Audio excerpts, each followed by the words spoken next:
to get to the franchise tag. And for Coach, you've handled the personnel side in Philadelphia.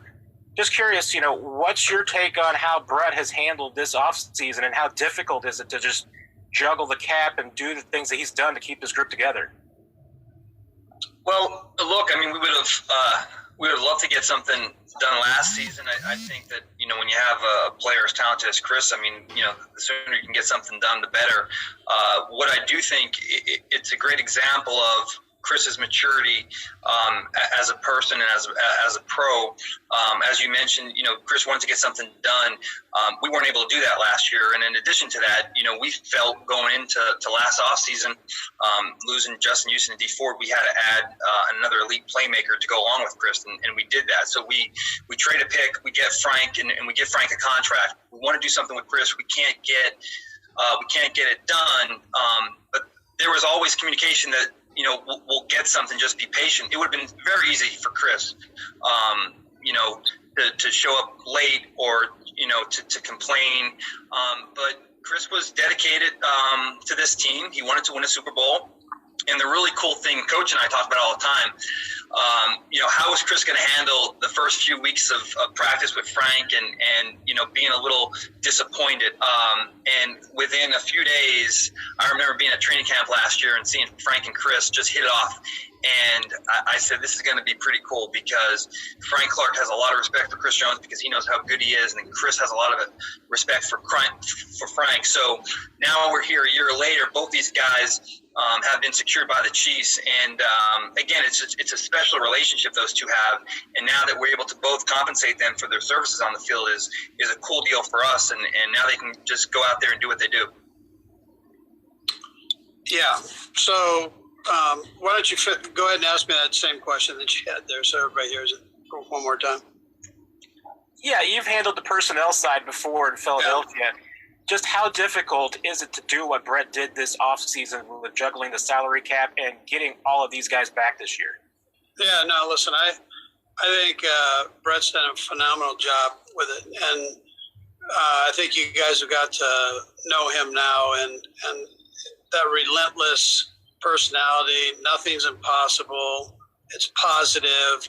Let's explore. Let's not be afraid to go there. Let's not say that it can't be done. Let's find a way that it can be done. All of those things are how he operates.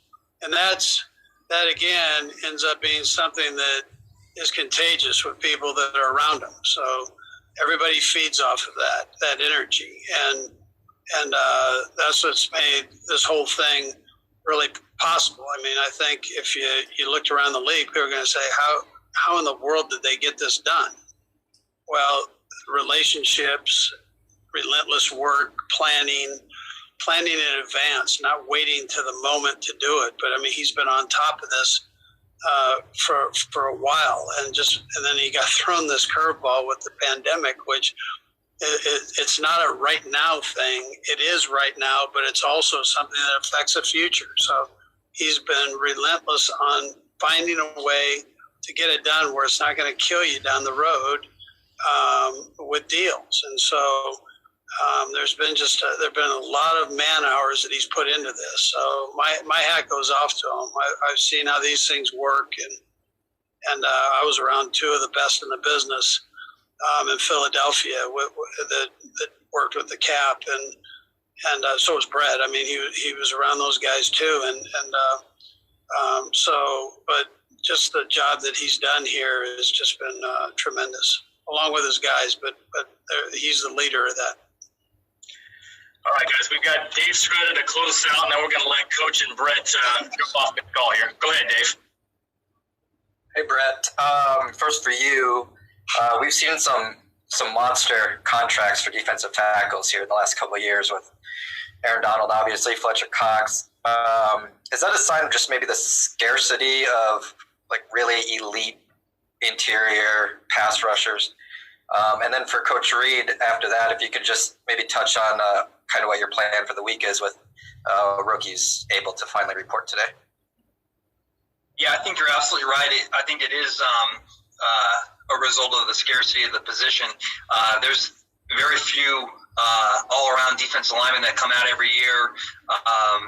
and everyone obviously puts a premium on pass rusher. So it's a little bit easier to find some pluggers in the middle, some big body guys. But to find a guy like Chris Jones, it's very hard to do. And when we were going through this exercise over the last few years, and once we really we're dialing down this off season, if you are lucky enough to find someone that has the ability of Chris Jones, you're going to be picking in the top 5 or top 10, because these guys, just don't fall, and very rare, I should say, these guys fall. They're just hard to find. There's not a lot of them, and the ones that do get picked up rather quickly. So we knew the talent we had in Chris, and we knew how important he was for our success. So again, there was really no doubt in our mind that we were going to make this work with him and his agents.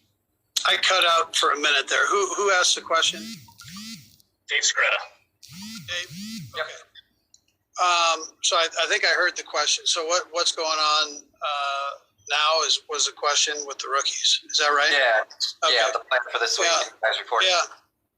Dave, Rick Burkholder and Mitch Reynolds have done a phenomenal job of setting everything up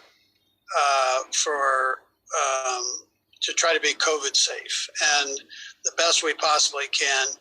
So that's where we start. We're starting with a couple days of testing for the players. They do back-to-back tests, and then they'll actually, from there, work their physical, get their equipment, and then head with Ted to do whatever media obligations they potentially have. And there are a couple days for that. That takes you into 4 days here, and then there's a point where we're going to be able to have the guys lift and meet with them and do a potential walkthrough with them. So that's kind of how that sets up, and that goes for an extended period of time. Now, the league and the union are still working through a few things, but we're Bill O'Brien with the Texans and the Chiefs. We're starting it off and kind of working through it and working through the formats that have been given to us. But listen, I just the setup. When you guys see the setup, if you have an opportunity to do that, I mean, it's phenomenal. We're going to do everything out of the stadium. The way they've set it up, I mean, we could have a ton of people social distance more than we have with our football team, and they've done that. They've got it all set up with monitors and everything else, and they've got each meeting room is set up. They've split the Arrowhead Stadium in half, so one half the defense is on one side, the offense is on the other side. I mean, it's really something. I mean, it was really something to watch form there. So, and then the testing, the guys they're going to be tested often. So